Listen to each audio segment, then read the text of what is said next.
Hey everyone, my guest today is Rick Lynch. Rick is a retired federal speechwriter and seasoned researcher of American constitutional history whose work challenges the way we understand liberty, rights, and government power.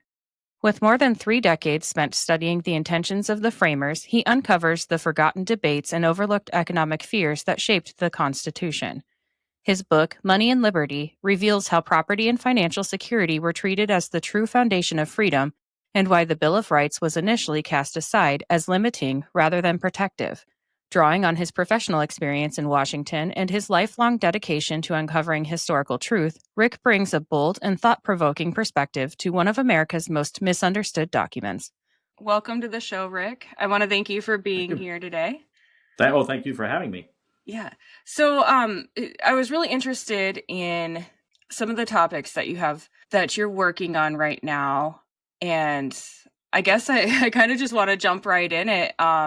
What is your current or most recently finished project? And most importantly, I was wondering what welfare meant in 1787 compared to now. Okay. Is that where you want me to start then? Sure. Yeah. Okay. Yeah. I think that in the book, I talk mostly about three things, three very, very, very important things that people get wrong about the Constitution. And sometimes I include a fourth, the entirely misunderstood concept of checks and balances, but we may or may not get to that. And the welfare angle, I generally list third. And what most people don't know, what almost nobody knows, is that the reason we have a U.S. Constitution, the reason the Constitution was written was more than anything else to crush America's first welfare program. It was called the paper money crisis. And I find it hard to believe, and I found it hard to believe when I discovered that the paper money crisis, something no one's ever heard of, is the reason that the Constitution exists. It sounds like an extravagant claim, but it's 100% true. And it's actually very easy to back up. I'll give three examples from the book. So we'll get to how the welfare program worked in a minute, but if you look at the writings of the anti-federalists, after the convention was wrapped up and the framers were trying to get the Constitution ratified, they wrote 85 essays called the Federalist Papers, explaining what's in the Constitution, why, what they're doing, explaining everything about it. Those opposed to the Constitution, and there were many, wrote similar essays, and they were the anti-federalists. And in one of the anti-federalist papers, Langton Smith flat out says that the reason we have a constitutional convention was because of this paper money welfare crisis in the various states. That's the reason it happened. Or as he says, several state legislatures, by making paper money laws, have given just cause of uneasiness to creditors. This abuse of the power of the legislatures, which has been charged upon the democratic part of the community, that means the common man, the majority. We will discuss that shortly. This abuse of power in the legislatures, which has been charged upon the common man, has prepared many honest men for changes in government which otherwise they would not have thought of. That's one example. The biggest example, or the biggest proof of that claim about paper money, is James Madison wrote a very, very famous essay. Of course, everything he wrote is famous, but he wrote a famous essay called Vices of the American Political System just before the convention. And in this essay, he lays out the 12 vices, things that are screwed up in America, that led to the convention. We're having the convention because of these 12 problems. The paper money crisis was only one of the 12, but it came first on the list. And of the 3,100 words in the essay, paper money took up 1,200 of those words. Okay. When you get to the convention itself, this is what I really, really find amazing. When you get to the convention itself, amazingly, there's 100,000 ideas that come up. Should we do it this way? Should we do it this way? How about this? What's going to work? Da, da, da, da, da, da, da. And in my book, I cite dozens of examples. And over and over and over during the convention, the acid test for almost everything is, well, is that going to lead to paper money? Has it led to paper money in the states? Did it kill a paper money program? I mean, it happens over and over and over. And I'll give you two examples. Every question, from the biggest question you can imagine to the tiniest, comes down to paper money. For example, can the people, the common man, the electorate in the states, even be trusted to pick their own congressional representatives, or will this lead to paper money? That's the question they asked. Tiny little things. What will constitute a quorum? And a quorum is, let's say you've got 50 senators. Mm-hmm. How many of those senators must be present in order to have a vote? 2, 20, 50, what number? Even that tiny little question came down to paper money. I think it was Randolph stood and he said, in Virginia, they required a large quorum, and this led to crushing paper money. So, large quorum. Mm-hmm. Over and over and over again, it came down to paper money. And here is perhaps the most amazing proof that I can think of to show how important paper money was to the framers, this welfare program. And again, we'll discuss the ins and outs of the welfare program in a minute. I'm about to say something that will sound absolutely insane, but Google is your friend. You can Google this and find the truth of it in 5 seconds. Bang. 5 seconds. When you look at the Bill of Rights, most people, virtually nobody knows this. The Bill of Rights, for the first however many years, at least 100, did not apply to the states. So very few people realize this. It applied to the federal government only, period. It did not in any way, shape, or form hamper the states. The last state-supported church in America, separation of church and state, did not disappear until the 1830s. The Supreme Court of the United States did not apply any of the Bill of Rights to the states until the 20th century. Okay?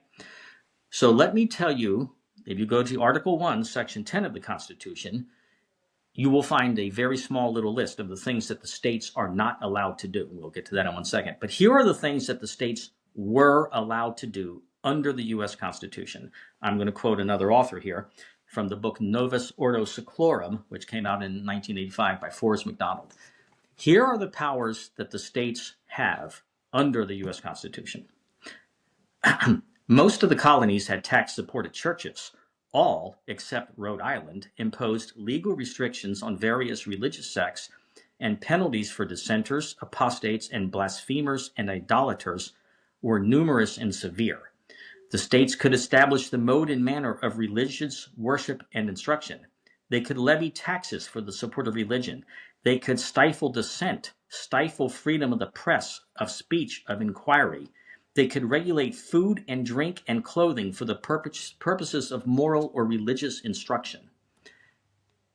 Wrap your head around that for a minute, okay? Yeah. But what were the states not allowed to do? Again, state-supported church, no problem, but they were prohibited specifically by Article 1, Section 10 from issuing paper money, because it's a welfare program, making anything but gold or silver a legal tender, back to paper money. They could not cancel debts. They could not impair contracts. And they could not impose ex post facto laws, which also come back to paper money. So we'll discuss how all that comes to paper money in 10 seconds, but just wrap your head around that. State-supported church, no problem. Paper money welfare, not a chance. Okay. I can't think of anything that says what the framers thought about paper money and the welfare program more than that. Now, how did the welfare program work? What was it all about? Very, very, very simple stuff. All over the country, in a bunch of the states, Rhode Island especially, Rhode Island was the nightmare that kept the framers awake. And you may not know this, but at the convention, all the states were represented except Rhode Island. Rhode Island refused to send delegates because they knew their welfare program was the very cause of the convention and that thing was going to end. They refused to send delegates, the only state. So anyway, you've got farmers in the various states. And just like today, nothing's changed. A farmer needs a bunch of money at the beginning of the year, hopes for a good crop, hopes for a good price, he borrows. They're borrowing gold and silver coin from creditors, okay? They sign contracts. I lent you $10 in gold coin. You will pay me back $12 in gold coin. Mm-hmm. So the farmers they don't like this. They're like, you know what? I'm going to go to my Representative Congressman Jones, and I'm going to tap him on the shoulder, and I'm going to have him issue paper money. that's nearly worthless. He's going to print this paper money. I'm going to take it and I'm going to give it to this guy in exchange to pay off this debt. And because in every state there are like 100,000 farmers and maybe 20 creditors, well, you see how this is going to work. The rep is like, sure, no problem. Well, it just got worse and worse and worse. The creditors refused to accept the money, so Rhode Island passes another law. You will accept it, period. The creditors flee the state. They leave their homes to avoid accepting the paper money. Think about that for a minute. That's on a little side note. People will always say, well, rich people, you ain't got to worry about them. They will always take care of themselves. You ain't got to worry about them, blah, blah, blah.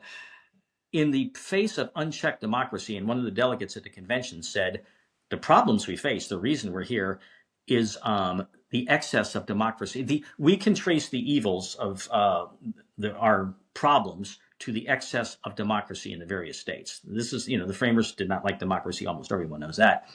So the legislature passes another law.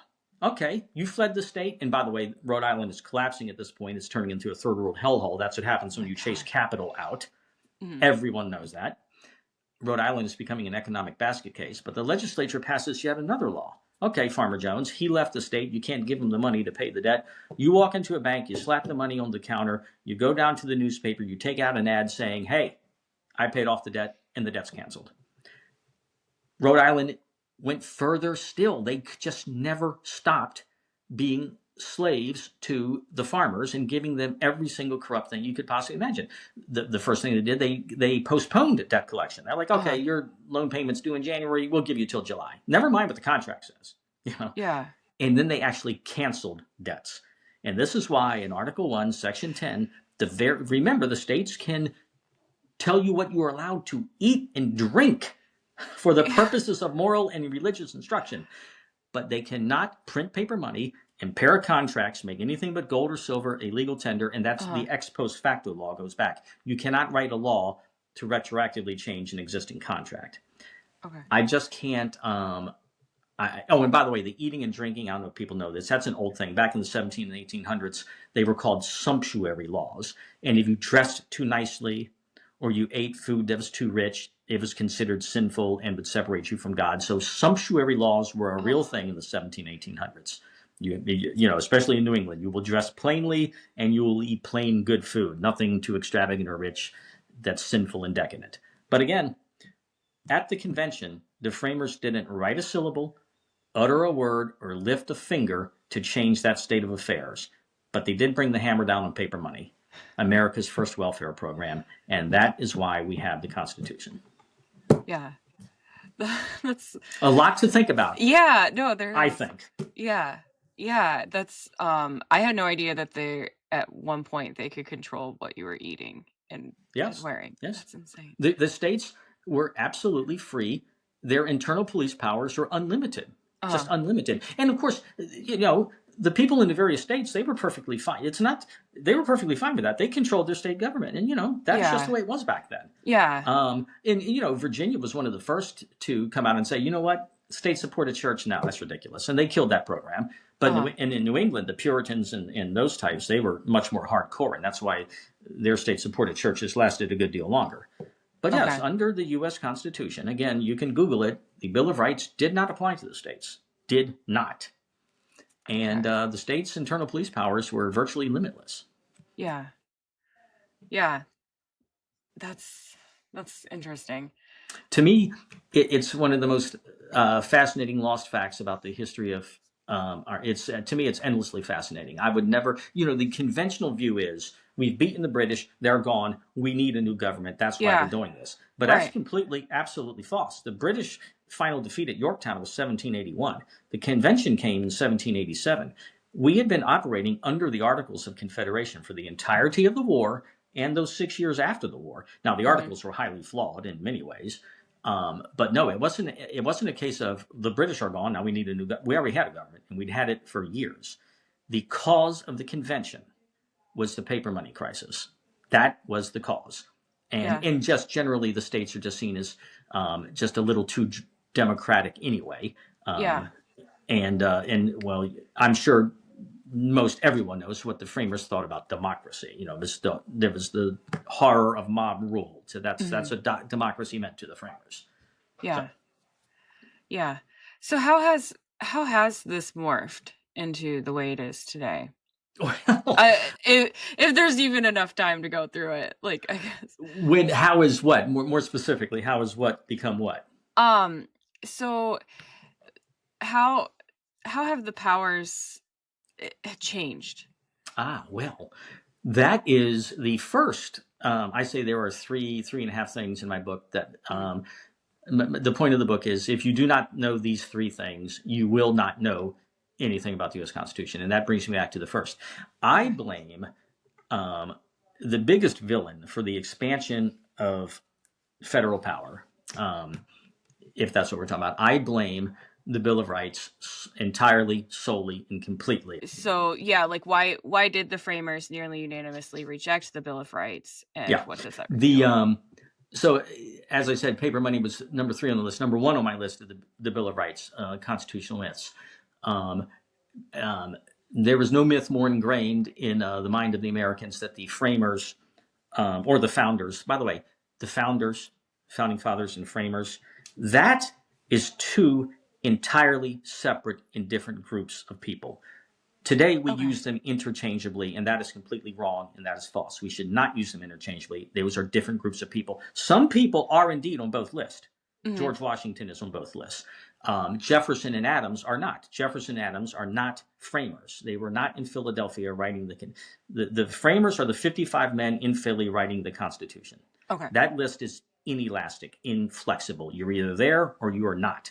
Yeah. Founding fathers, if you Google that, lists differ. Some have 6, some 7, some 8. Yeah. But it's two totally different groups of men. But anyway, the myth goes that the framers or founders gave us the Bill of Rights to secure various liberties. Absolutely, completely, totally false. No truth in it whatsoever. At the convention, the men who actually wrote the Constitution someone proposed a Bill of Rights late in the game, late at the convention. And the men who wrote it said the idea was preposterous, unnecessary, and even dangerous. Okay. Of course, the framers are absolutely correct in this. I'll jump ahead. I'm going to say something that sounds insane, but I know I back this up beyond all possible dispute. The Bill of Rights destroyed the U.S. Constitution, absolutely, completely destroyed it, stood it on its head, ended it. It turned the federal government into the all-powerful Leviathan that we live in today. It gave you 10 rights. It took away 10 billion. It gave the federal government 10 billion rights, where before the federal government had 15 or something. And here's how that works. Why is the Bill of Rights preposterous and unnecessary? We will take that first.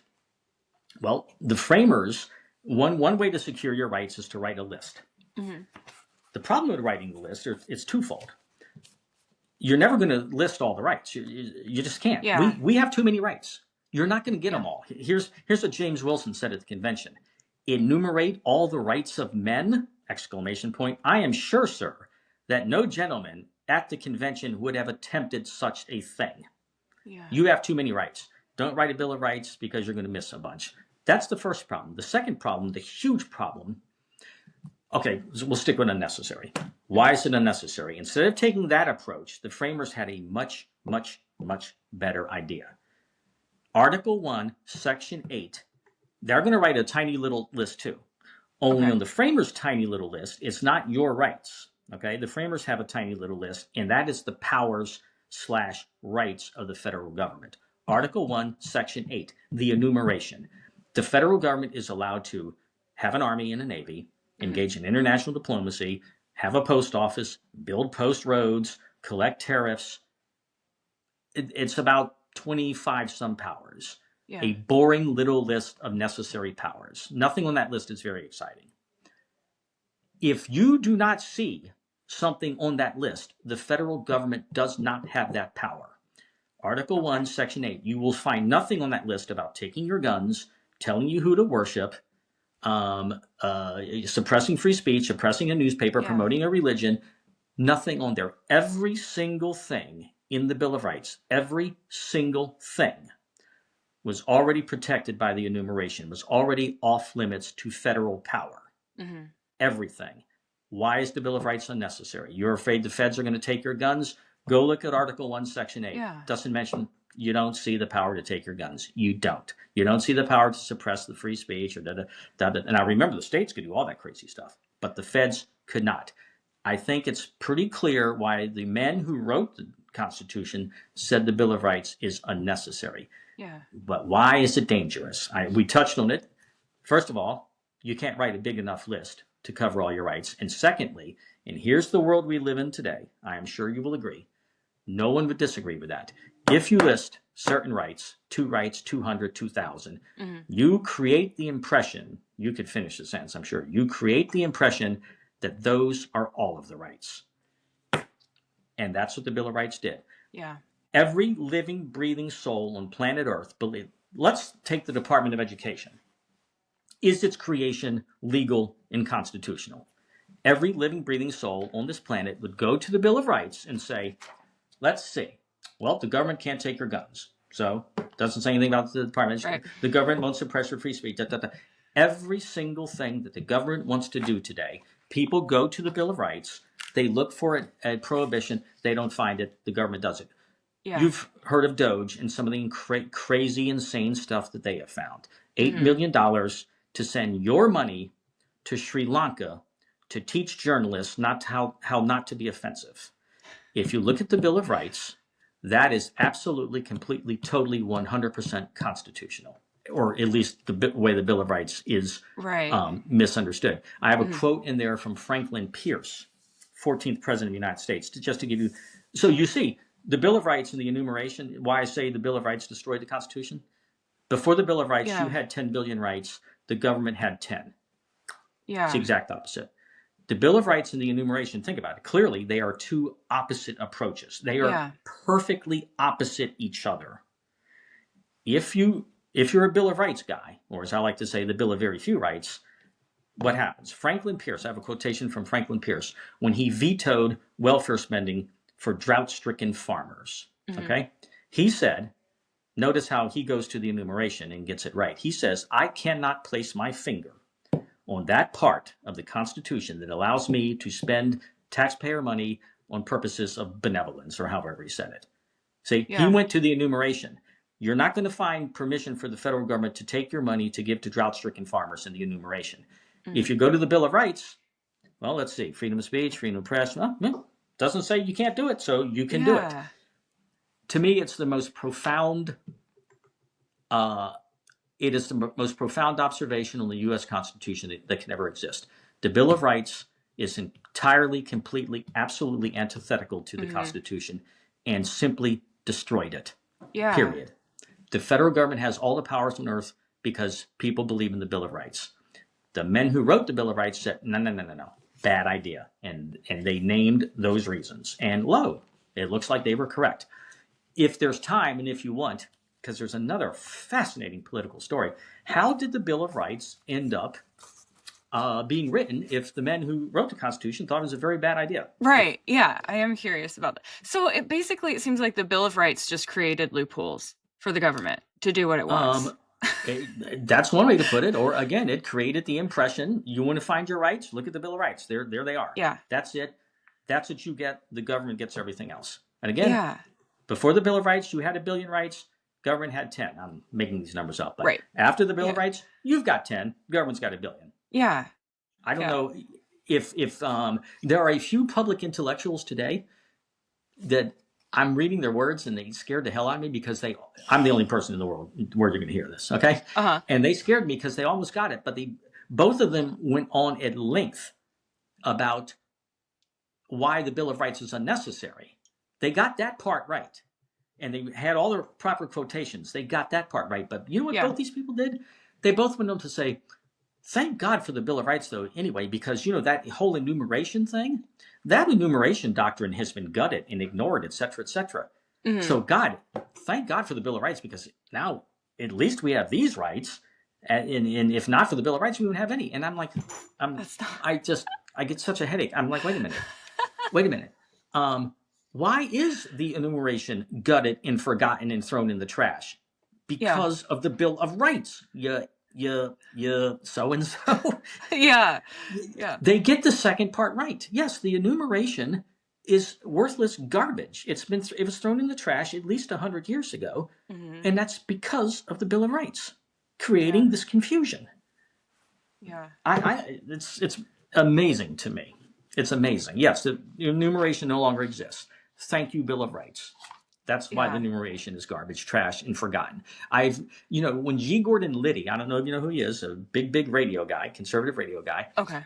When he was alive and he was on the radio, he talked about the enumeration constantly. He understood it fully, but he Hmm. also worshipped at the altar of the Bill of Rights. Never did catch on to the contradiction. Never saw it. Never Oh. saw the contradiction. Yeah. Um, and that's because, the Bill of Rights is maybe perhaps, I mean, I literally rank it up there with the Bible in America. It is a sacred totem. It is Right. sacred.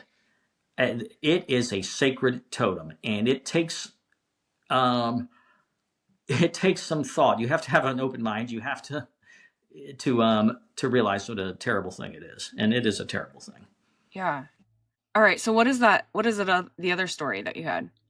About you mean the other thing on my list, or how the Bill of Rights came to be? How did the Bill of Rights come to be? Okay, very good, fascinating political tale, very fascinating. It's really quite interesting. James Madison, there's a clue here. James Madison is known as the father of the Bill of Rights. He's also known as the father of the U.S. Constitution. See, there's a clue there. James Madison was one of the most vociferous opponents to the Bill of Rights. Again, he wrote the Constitution. He knew it was a bad idea, and he didn't want to come along and in the very first Congress, 3.5 years later, alter the Constitution that he had just finished writing. However, why is James Madison a congressman in the first Congress and not a senator? That's because in Virginia, who chooses senators under the original Constitution? State legislatures. Uh-huh. In Virginia, the anti-federalists were in charge. Patrick Henry especially. They had all the power. The anti-federalists don't like the U.S. Constitution at all. They don't like it. And therefore, Patrick Henry is not going to give James Madison a Senate seat. Simple stuff. So James Madison, in order to win his House seat, promises the people, I will write you a Bill of Rights. I will champion a Bill of Rights, okay? So he did it just to get that seat. And here's where it gets really interesting. I read a book called From Parchment to Power, and in the preface of that book, the man makes the point, as I've sort of made already. He says, Madison wrote the Bill of Rights very carefully to alter not one single word. I'm going to say that again. To alter not one single word of the U.S. Constitution. And again, it didn't. The Bill of Rights is worthless crap. The federal government already could not take your guns, tell you who to worship, have a state. The Bill of Rights changed nothing. And as the man said, and that was precisely Madison's intent. Madison, this is a beautiful political tale. He's like, okay, you want a Bill of Rights? I'll give you a Bill of Rights. And then he cleverly writes a Bill of Rights that does absolutely nothing. As one critic called it, it was meant to trick people, to fool people. You want a Bill of Rights? Here it is. One critic called the Bill of Rights a sop to the unenlightened because, and it worked. It fooled the people. Patrick Henry wasn't fooled. The anti-federalist leadership, they weren't fooled in the least. They're way too smart. But it got him his House seat. And there is some debate whether or not the people really wanted a Bill of Rights at all. Or was it just people like Patrick Henry and even Patrick Henry, this is getting in the weeds, he didn't want a Bill of Rights. He simply wanted the federal government, he wanted a brand new convention to start from scratch. He thought the federal government was too powerful as it is. But he could see it was popular. So politicians do that to this very day. Here comes a law. I like this law. I think it's a good law. I just want to tinker with it a little bit, when in reality they hate the law. But yes, James Madison wrote the Bill of Rights to trick people and to fool people. And again, it changed nothing. It changed absolutely nothing, except, of course, the way it's misunderstood changed everything. And there's the great irony there. Patrick Henry, who feared federal power more than anyone, the anti-federalist, he pushed for this Bill of Rights, and it eventually turned the federal government into the monster that he feared. It's really quite ironic. But, and that's the reason, by the way, that's the reason why Patrick Henry, the man who wanted the Bill of Rights more than anybody else, refused absolutely to support the Bill of Rights once he saw that it was a joke. He refused to support it. That should tell you all you need to know. Yeah. It changed nothing. So, Yeah. fascinating political tale. Yeah. Yeah, you don't hear anything about this ever. No. Oh, absolutely not. Absolutely not. Yeah. Again, I don't think a single new word's been written about the Constitution in God knows how long. 50 years at least. Yeah. Yeah. So you can scan the new books about the U.S. Constitution. I think a couple come out every year. And Yeah. believe me, I've been reading them for 20 years, terrified that somebody was going to steal my thunder. Hasn't happened yet. It's just the same old, same old, same old. Yeah. It's amazing. Sorry to interrupt. I just wanted to tell you about my sponsors real quick. Sometimes I need a boost before my bike ride, but pounding an energy drink or coffee beforehand just isn't an option. What I love about Quantum Energy Squares is that they're made with 10 grams of plant protein and 100 milligrams of natural caffeine, equal to an 8-ounce cup of coffee. I get the boost I need without having to drink fluids that weigh me down or cause a pit stop during my ride. They have over 2,500 reviews with customers raving about their delicious flavors, like caramel almond sea salt and my favorite, dark chocolate pink Himalayan salt. My discount code gives you 25% off your entire order, and it's currently the best deal available. Just visit quantumsquares.com and enter in my promo code JADE, that's JADE, at checkout.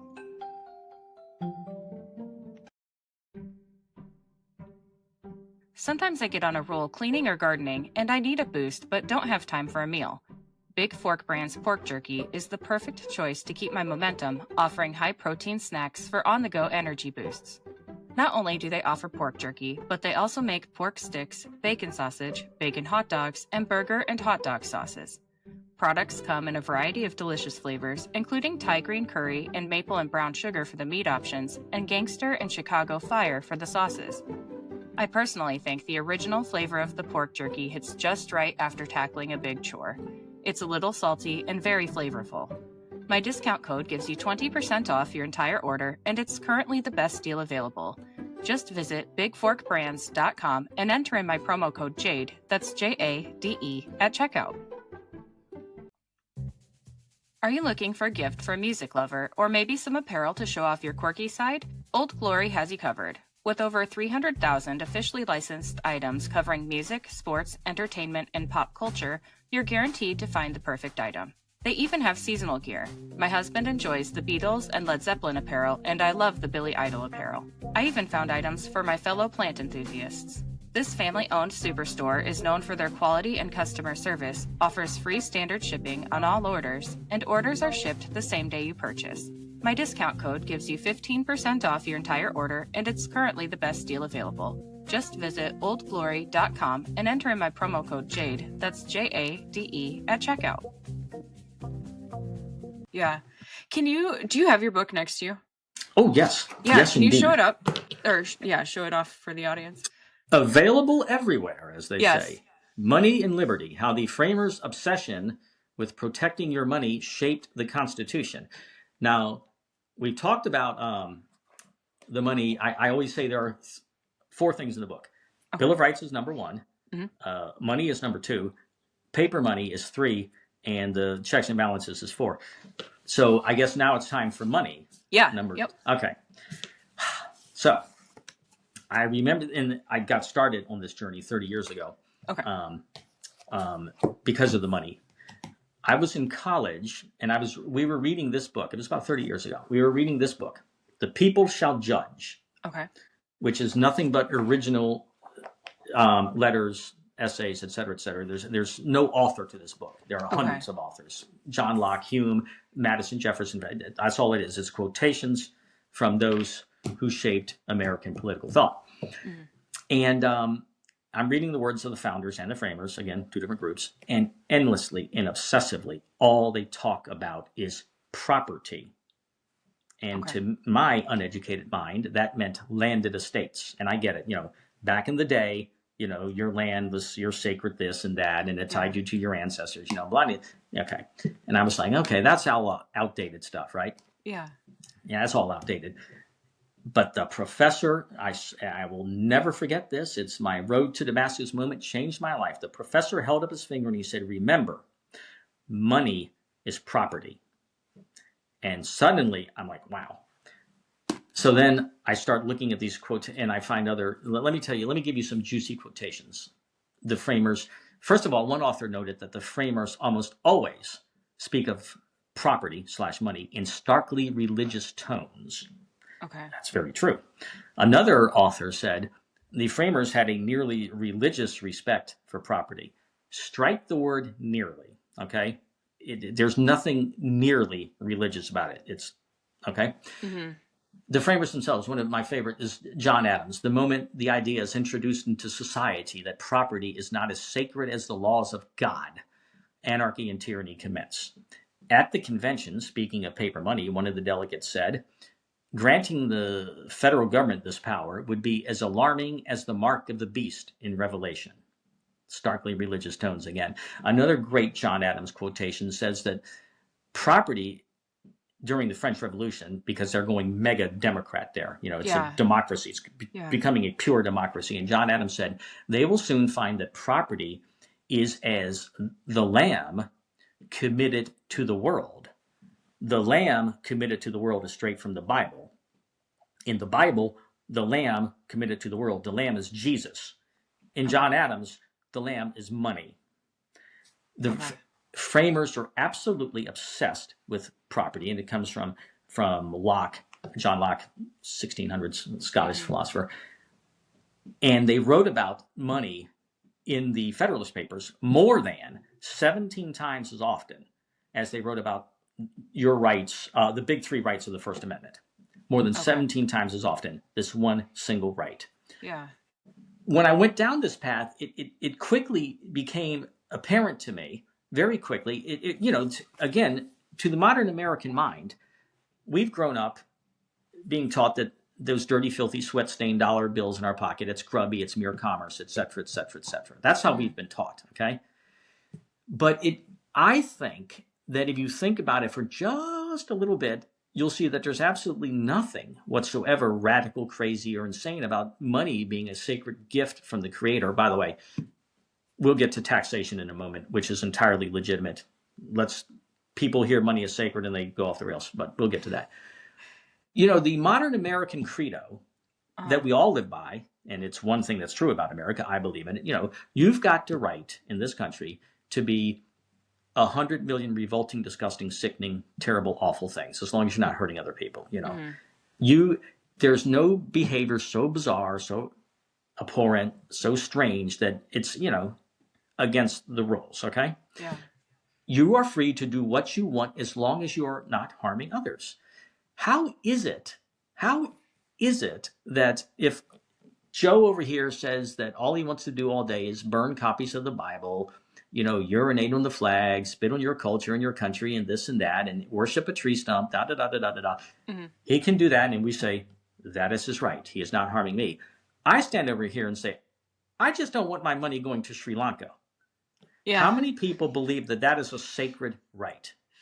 We have spent our entire lives ridiculing government expenses like that. Outrageous, ridiculous, insane, stupid, wasteful, nonsensical. When was the last time someone called in what the framers would have called it, a violation of your God-given sacred and natural rights? When was the last time anyone ever said that?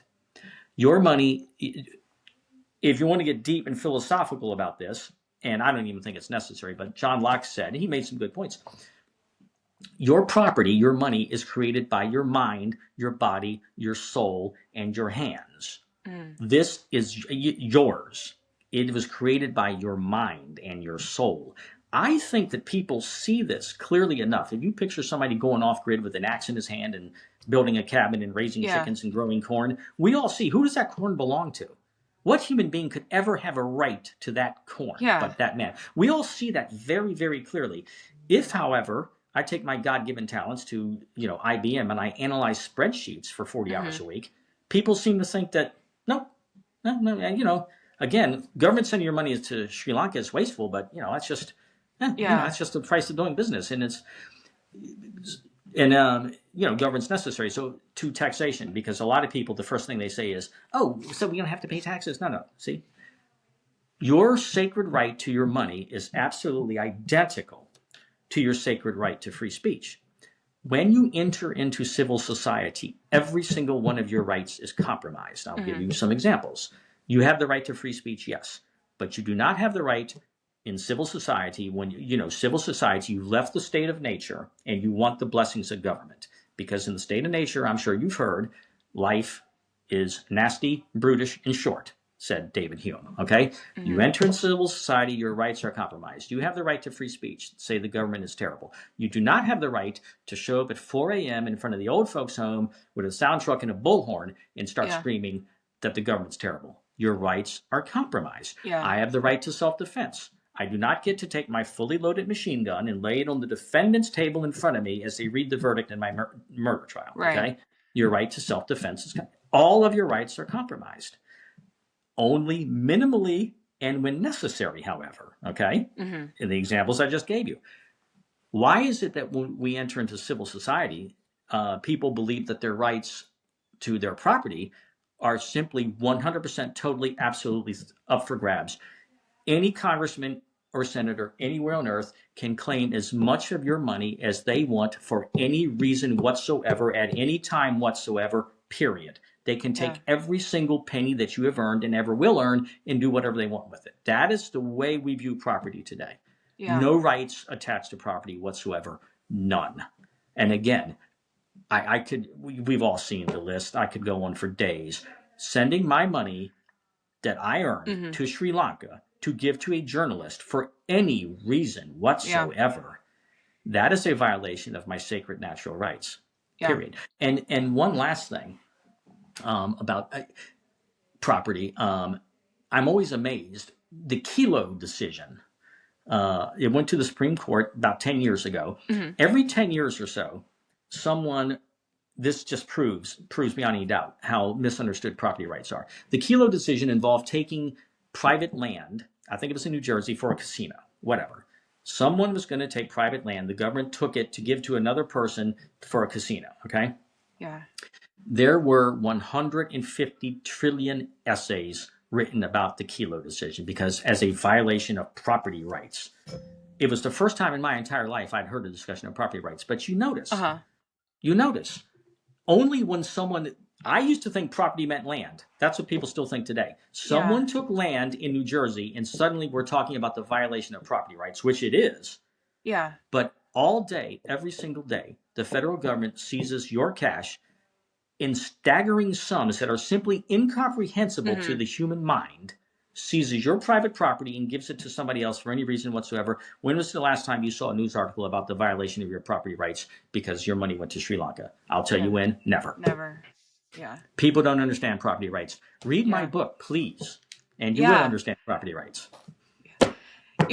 So as you're describing this, it almost is inspiring me to maybe spend a little less of my money if I'm thinking of it as property. And so, because I feel like the attitude towards money, it is, as you've described, like, oh, just almost like throw it away, because the government's going to take however much they want anyways. It's out of our control. That's I make a point in the book about if this whole connection to property, the strange bedfellows. If you think about the anti-vaxxers and the abortion people, my body, my right, da da da da da. It's the same. It's the exact same with money. If you think about it, if you look at Locke's philosophy, and if you think about it, when they take your money, they are taking a part of you. They are taking a part of you. Time is precious, and there ain't much of it. And every single thing that you earn, everything you create came from your time, again, and your body and your soul and your labor. When they take your money, they are taking a part of you. And again, the framers speak that way. Locke spoke that way. I don't see why people don't see it. It's just, why do you not see that? You woke up and you went to work and you labored and you created something.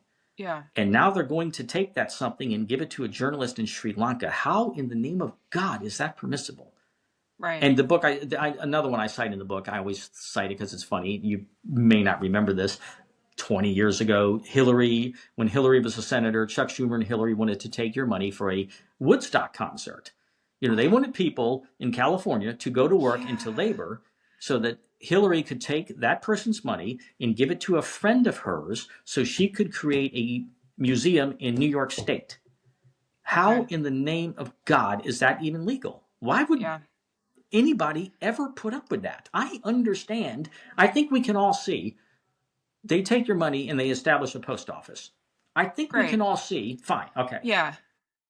A Woodstock, they take my labor and they turn it into a Woodstock museum in a state that I have never once stepped. Okay, I've been to New York, but if they'd have put it in Montana, I could say a state that I have never once stepped foot in. Yeah. I think people need to start thinking that way. How in the name of God can government tell me it is illegal to say I hate the government? That would be outrageous. However, they can seize my labor, my body, my soul, and my mind, and give it to anyone for anything. Outrageous. So I remember in high school they had us take, I can't remember what class it was. We took a quiz to see like, oh, are you Democrat or Republican? And I remember specifically this question that said, are you okay if the government takes just a small portion of your income to give it to the needy, blah, blah, blah. Yeah. Of course, I'm saying, sure, I have a heart, that's not what they're doing, though. Like, they're taking a large portion of our income and doing whatever the hell they want to with it. And it's very frivolously spent. The people who are actually in need aren't... Sorry, I'm going off on a tangent. The people in need aren't getting their help. And with USAID and all the funds being sent to other countries, I've seen videos from people in Africa saying it doesn't help us when you send this money to us to eat. The people who need it aren't getting it. It's only going to the people who already have what they need. If you want an inefficient way to help the needy, get government involved. If you want a breathtakingly inefficient way to help the needy, get the federal government involved. Yeah. And, if you want to talk about helping the needy, again, under the U.S. Constitution, it's liberals can find much to like in the U.S. Constitution. Under the U.S. Constitution, remember, the state of Massachusetts is free to seize your money for welfare programs, not paper money welfare. I always have to make that. The U.S. Constitution outlaws the paper money welfare program. It really does not outlaw welfare in general. Okay. It does not. You can read Article 1, Section 10. States are forbidden to do. Mm-hmm. The U.S. Constitution definitely outlaws federal welfare. It's absolutely unconstitutional. There's absolutely no place. Again, Franklin Pierce had it correct. I cannot undertake. James Madison said he was actually stole that from James Madison. James Madison, and he would know, wrote almost the exact same words 100 years earlier. He wrote, "I cannot undertake to place my finger on that part of the Constitution that allows me to da da da," and it was some kind of welfare spending. If you really, really want to help the needy, this is where everybody wants the Constitution to be absolutely perfect in their own minds. A lot of people are upset, very distressed at the amount of power left in the states. Okay. Mm-hmm. You have to point out, though, that the framers really had no choice there. Yeah. The states were never, ever, ever going to sign on to a U.S. Constitution. It created a strong central government in the first place. They were never going to sign on to one that said, the federal government can also come into your state and tell you, about this law, that law, that law. The federal government, as Madison said, would never touch your lives. You wouldn't know it existed except in times of war, basically. Mm-hmm. Other than that, it was the states had the power, and a lot of people don't like that, but that's just the way it is. Yeah. There are things I don't like about that, but I don't pretend that they're not true just because I don't like them. Right. I just don't. I mean, the book talks about slavery. Justice, oh my God, should I go down this rabbit hole? Justice Robert Bork, I'm sure you've heard of him. Yes, yeah. Yeah, he, probably the best-selling book ever written about the U.S. Constitution. I'm going to have to guess. The Tempting of America. Okay. And even Robert Bork, it may be the most incredible chapter in my book, even Robert Bork has absolutely no understanding of the U.S. Constitution. He says, and I quote him 5 different times, he says, The federal government is limited by the enumeration, only the powers in it. And then he turns around, the exact same author in the exact same book, and says 5 different times, literally, you have only those rights that the Constitution actually specifies in the Bill of Rights. Yeah. Even Justice Bork falls into the trap, and he talks about how the Dred Scott case is completely wrong because you can't have. Judge Taney said you can't have a federal law against slavery, and Bork says, well, what is he talking about? Nowhere in the Constitution does it say you can own slaves. This is the man who just wrote. He just wrote the federal government is limited by the enumeration. Look at the enumeration and point to that part that says the federal government can regulate slavery. It does not exist. Right. Again, I wish it did, but how is it that, I dropped out of school after the 6th grade. How is it that I've spent my entire adult life knowing that the southern states were never, ever going to sign on to the federal government that could regulate slavery? They were never going to do that. I know that. How does Bork not know that? Yeah. I wish the federal government had the power to abolish slavery. It did not. It did not, which is why we have a civil war and then amendments to allow the federal government to do that. But yeah, there are parts about the Constitution that no one likes. And again, I recognize those parts and I deal with it. I don't pretend that just because I don't like it, that they don't exist. Yeah. Yeah. Okay, so what's the third part of your book? Oh no, the fourth. Or fourth? Okay. So yeah, sorry. The Bill of Rights is a disaster. The framers thought that money was the most important of all your sacred natural rights. The Constitution exists only to crush the welfare program. And 4, talking about the purpose of how checks and balances work. Okay? Okay. I think the universal belief is, and you can tell me if I'm wrong, I think the universal belief is checks and balances, very simple. There's a rogue senator, and he's out to screw the people. So the House is going to check him, or the president, or the Supreme Court. Or maybe there's a rogue president who's out to screw the people, and he will be checked by the Senate or the House. That's how it works.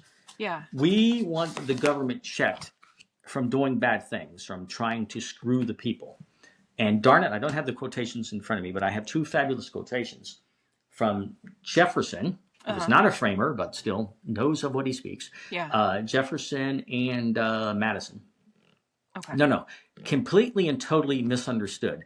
Checks and balances are not designed to keep the government from screwing the people. You see, under our Constitution, the people, the common man, the majority, they hold the power. We don't have to worry about people screwing them. What we have to worry about, let's put it this way. Whoever is in power in any political system, the framers knew and wrote about, whoever is in power will screw the powerless. Be that the king, the oligarch, the monarch, the few, the many, Under a democratic representative type government such as ours, the people have the power. The common man, the majority, and we saw that with the paper money crisis. The common man had the power. And what did he do? Like everyone else, the framers did not look down their nose at the common man, because when they looked at the common man, they saw someone who would use government to steal for them. When they look at aristocrats, they see somebody who would use government to steal from them. Yeah. We are all of the same clay, said John Adams. Under our system, the people hold the power. You don't have to worry about a congressman trying to screw the people. So checks and balances are designed entirely and completely not to keep the government from screwing the people, but to keep legislators from giving the people what they want, from doing the people's bidding. Yeah. Because what the people so often want is what everybody wants: somebody else's money. Okay? Yeah. In our system, in our government, the people, despite the fears that the framers had about the common man and democracy and mass majority rule and all that, despite those fears, the people, despite the fact that there was a Senate that the people did not elect, the president was not elected by the people, the common man under our original U.S. Constitution holds the lion's share of political power. He is still the big dog in the arena. despite, again, a president he doesn't elect, a Senate he doesn't elect, okay? He elects the entire House every 2 years. Every single one of those people is up for debate. Mm-hmm. Every single check and balance, and Jefferson and Madison are in the book talking about this, the checks and balances written into the system are written and designed to check the common man, to check the people themselves, because the people hold the political power. People get very upset about this. How dare you be unenlightened and check? Well, if you're going to put anybody in power, anybody, any faction, any group, you better handcuff them. You better check and balance them. The checks and balances are not designed to stop rogue legislatures. They are designed, in our case, to stop the people. Because the people, James Madison says this in Federalist 10, the people so often want things like, quote, like what? Paper money. Yeah. And by the way, if I could say one more thing. Yeah. I think that my entire book, 90% of my book, can be summed up in Federalist 10 by James Madison. Okay. Again, I beg you to go to your Google machine. You will see that Federalist 10 is considered the best, most popular, and most famous of all the 85 essays. Okay. Given that that's the case, I am stunned, absolutely stunned, that my book is necessary, because James Madison says in Federalist 10, he says, why do we have government at all? Because without government, factions are constantly at each other's throats, special interest groups. And factions will fight about anything. But what is it they fight about most often? I'll give you one guess. What is it that most often leads to faction and strife and civil conflict? Money. The unequal distribution of property. Yeah. This is what causes faction. The unequal distribution of property is why we have government. It causes faction. You need government to control faction. He says it right there. The most enduring in whatever cause. Yeah. In Federalist 10, he talks about the government that they designed, the convention, and how wonderfully it checks faction, how it does a great job of checking faction. No one is too powerful. No one can ride roughshod over anybody else. And he cites 4 examples. In Federalist 10, he cites 4 different examples of the kind of faction, the kind of strife that will not happen under our system. Every single one of the factions, every single one of these examples was entirely about money. All 4 of them were about money, money, money, and money. And then he also cites 3 different things that are not going to happen under the U.S. Constitution. And he cites 3 welfare programs. Yep. So he talks about 7 things that his Constitution is going to fix. All 7 were 100% about money. Federalist 10, if you're doubting anything I'm saying, that one single essay is right. The most famous essay of all. And yet, he cites, again, domestic manufacturers versus importers, farmers versus credit. He cites 4 different factions. It's money, money, money, and money. And then he says, my Constitution will prevent paper money. It will stop levelers. These are people who want to level society, financially speaking. Everybody has all the same thing. And a cancellation of debt. He cites 4 money conflicts and then 3 welfare programs that his Constitution will stop. Right there in Federalist 10. He doesn't talk about the freedom of speech, the freedom of press, the freedom of religion, and none of that. Yeah. And back to vices of the American political system, where he lays out the 12 vices, and paper money is 1/3 of the essay. Yeah. It's another thing. Freedom of the speech, freedom of press, guns, worship, not a syllable, not one word in the entire 3,100-word essay. It's all about money. Yeah, all about money. Wow. I will put a link to the Federalist 10 in the episode show notes so that people can see that. And then, of course, I'll put a link to your book as well. Oh, yes, please do. Is there any main point you'd like to drive home to the audience, or any specific message you'd like them to get in regards to what's in your book? Well, I think, that's just it. I think that I do believe it's not possible to understand the Constitution if you don't know why the framers rejected a Bill of Rights. Then you will never understand the enumeration. They rejected the Bill of Rights. You need to understand why they did that. And stop thinking that they had anything to do with the Bill of Rights. You need to know what they thought about money. Again, I see the connection very clearly. How if you're a free human being. You have a right to worship a tree stump, and you Uh-huh. have a right to keep your money. I see the connection. A Yeah. lot of people don't, thanks to the Bill of Rights, because it only talks about speech, all these highfalutin things. Yeah. And it would help to know that the U.S. Constitution came into existence because of a welfare program. Yeah. I think if you understand these things, and if you understand how checks and balances work, I think you can have a firm grasp of the Constitution. If you don't know these things, you don't know anything. Yeah. All right. So we can get your book anywhere, right? Anywhere, Amazon, Anywhere. Kindle, all that. I'll find it Things and I'll get a link. Places I never even heard of. There are so many anymore. That's awesome. And I love the cover they designed for me, by the way. Yeah. It's really nice. Oh, and it's only, and believe me, I worked very hard. It's only 35,000 words. Nice. I have never. Yeah. I think there's one book in my entire life I've read over 700 pages that I thought was worth it. The smaller the book, the better. Yes, I have heard that from other authors, that it's better to kind of keep it, shorter, so that people keep with it. Yeah. Yes. Perfect. Sounds good. Well, I will. I want to thank you for coming on, and I'm sorry it was a little rushed. Anytime you want to come back, let me know, and I would love to continue the conversation. Oh, I will. And no, I didn't feel rushed at all. And thank you. Good. And anybody who gives me a voice or a platform, I'm eternally grateful to. Well, I will keep in touch. So. And thank you very much. Yeah, thank you. You have a great day.